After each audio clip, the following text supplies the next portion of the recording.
Now come to the Select Committee statement on behalf of the Health and Social Care Committee. Paulette Hamilton will speak for up to 10 minutes, during which no interventions may be taken. At the conclusion of her statement, I will call members to ask questions on the subject of the statement.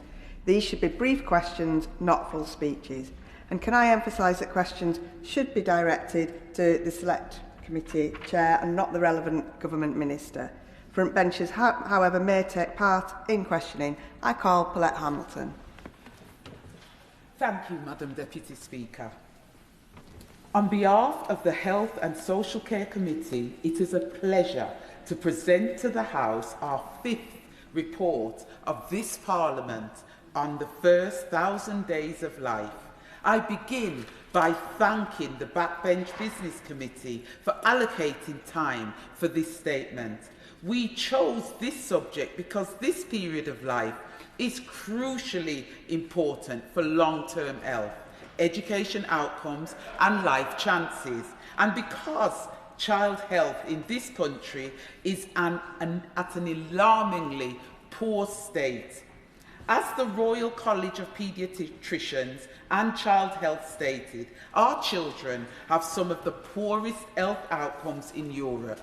That is why this report is so important and why it is essential that we get this right. We know that investment in early intervention is highly cost-effective, yet we are continuing to see rising obesity, uneven vaccination coverage and persistent inequalities. We therefore welcome the government's expansion of the Family Hub network. However, we must be clear about the scale of the challenge these hubs are being asked to address, supporting a much broader range of children with fewer resources than the previous Sure Start system. This is why we have called on the government to go further, ensuring access to family hubs in every community underpinned by reliable long-term funding. A single hub per county is simply insufficient and will leave families isolated. This must also be matched by urgent action to restore the health visitor workforce, the backbone of early years care. Since 2015, numbers have fallen by 43%, leaving a shortfall of 5,000 posts. Caseloads remain dangerously high, sometimes exceeding 750 children. We have therefore called for a funded plan to recruit at least 1,000 additional health visitors. The wider workforce is also critical. Health visitors are not the only key professionals involved in supporting children and their parents during that first 1,000-day period. Midwives, children's nurses, general practitioners, early years practitioners, speech and language therapists, paediatricians, and others all play an incredibly important role. The government's forthcoming NHS 10-year plan, workforce plan, must include specific funded targets for increasing the number of professionals working in early years roles, underpinned by updated modelling of future demand. However, we cannot focus solely on the NHS, as many of these professionals work outside it.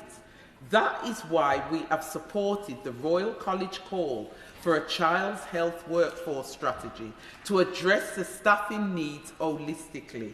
Our report also addresses the serious decline in vaccination uptake. Vaccination is one of the most effective public health interventions, yet rates have fallen since 2012, with stark regional and ethnic disparities. It is indefensible that in 2024, 1 child died of measles and 11 lost their lives to whooping cough. The committee also unimpressed by the government's unwillingness to revisit its vaccination strategy, which the Minister told us was stabilising vaccination numbers, when what is needed is a strategy capable of reversing current trends. We have called on the government to develop a new plan to reverse the decline and to reinstate the target of 95% coverage in the NHS planning guidelines. Finally, we need to ensure that the many agencies involved in supporting children at the start of life are all working towards the same goal, and that it is easy for them to work together. Challenges in sharing data and in the absence of shared outcomes framework undermines accountability and hinder strategic planning across local systems.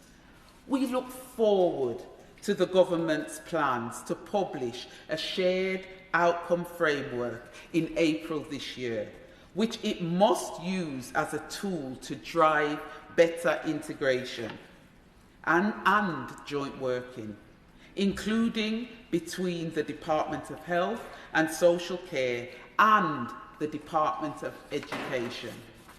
Every child deserves the best start in life.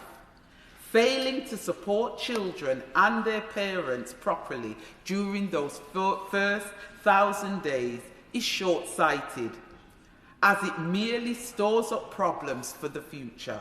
However, if we get this right, we will create a generation that is healthier, better educated, ultimately wealthier, and most importantly, happier. I hope that this report and its recommendations can play a part in making that happen. I commend this report to the House. Thank you, Madam Deputy Speaker. Jen Craft. Thank you, Madam Deputy Speaker. And can I just say it was a pleasure to serve under the chairship of the member who has just spoken during this our committee's inquiry into the first 1,000 days of life. I was particularly struck by how at this very crucial period in a child's lifetime, and the 1,000 days for members who are not aware begins at the moment of conception up until 2 years, that there's so many services that should be at that point basically placing a hug around the family and around the child have been decimated and are at possibly a really critical and crucial stage. And I note that the Minister for Early Years from the Department of Education is in the House today to hear the statement, and I'm very grateful for her being here.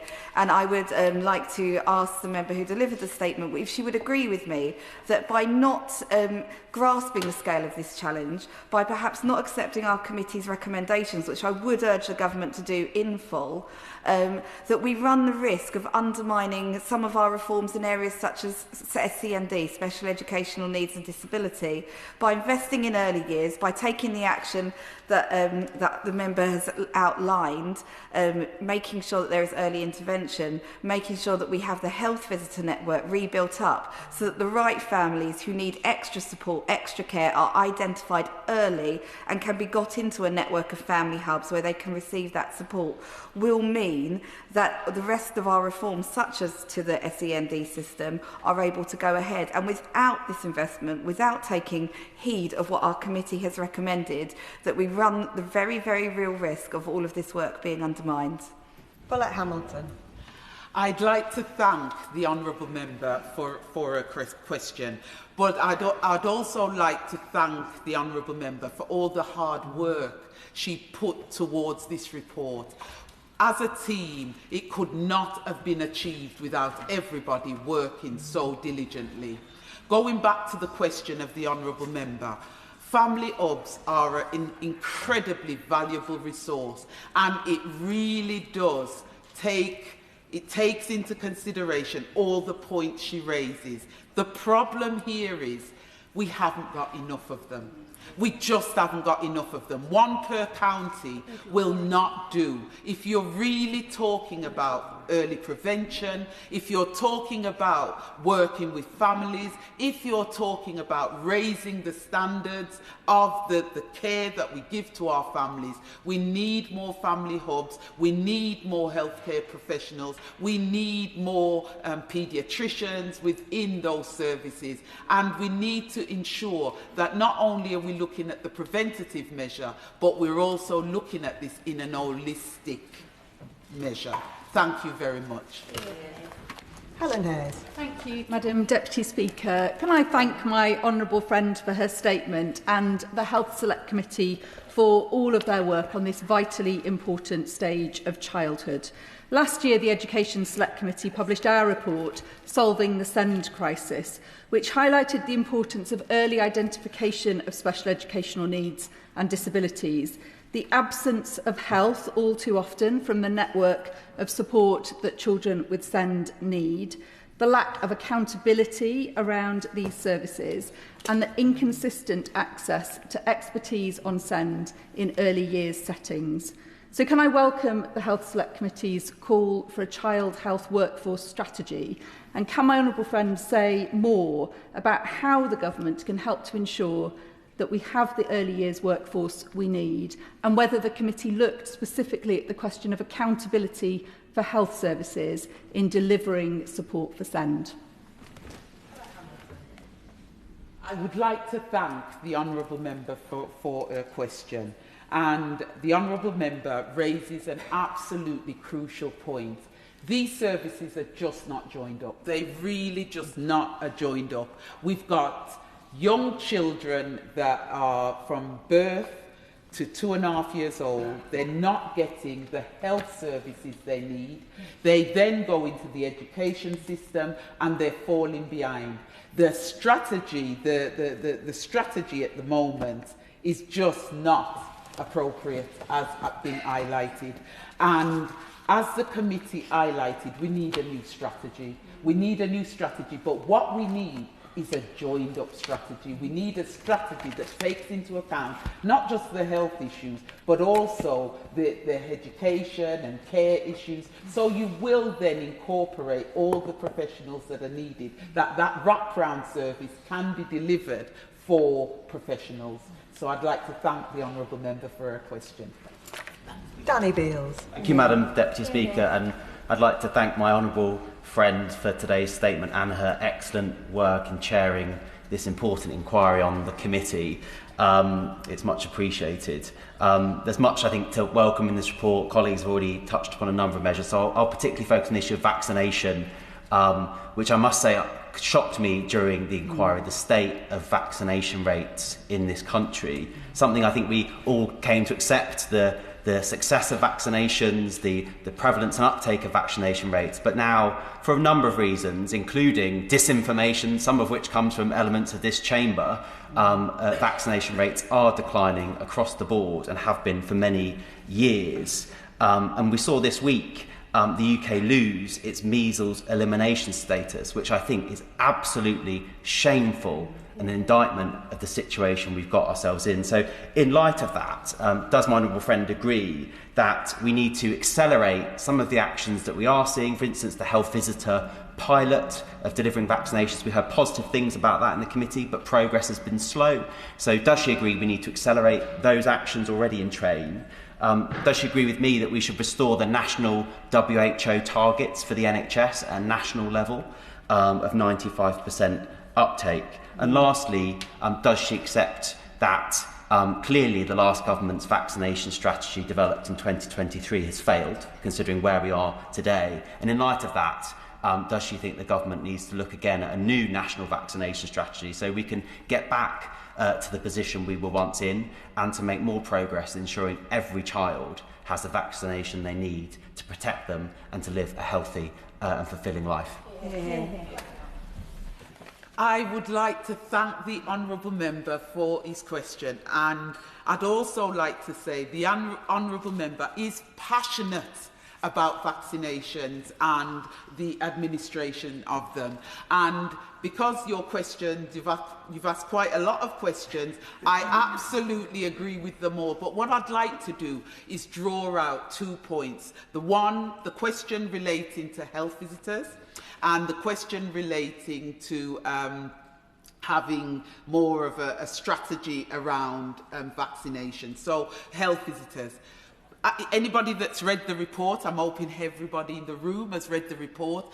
The report stated very clearly that health visitors had massive caseloads of over 750. What that meant was they're not able to give children the time that they needed. What we have recommended is that we employ 1,000 extra health visitors. But not only that, what we've also said in the report is they have got a statutory right to visit children 5 times until they get to the age of 2.5. So what we've also said in the report, we should increase that to 6 times, because Wales, which is the minimum, they do the minimum, already do 6 times. But Scotland do 11, and Northern Ireland, I think, do 9. I may have got that figure wrong. If I have, I apologise. But we have got the lowest figure in the United Kingdom, and that needs to be increased. So I absolutely agree with the member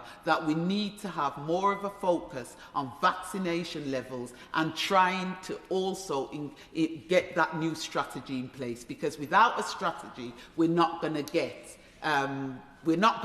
what we need in this area as quickly as we need it to happen. Thank you very much, and thank you. And that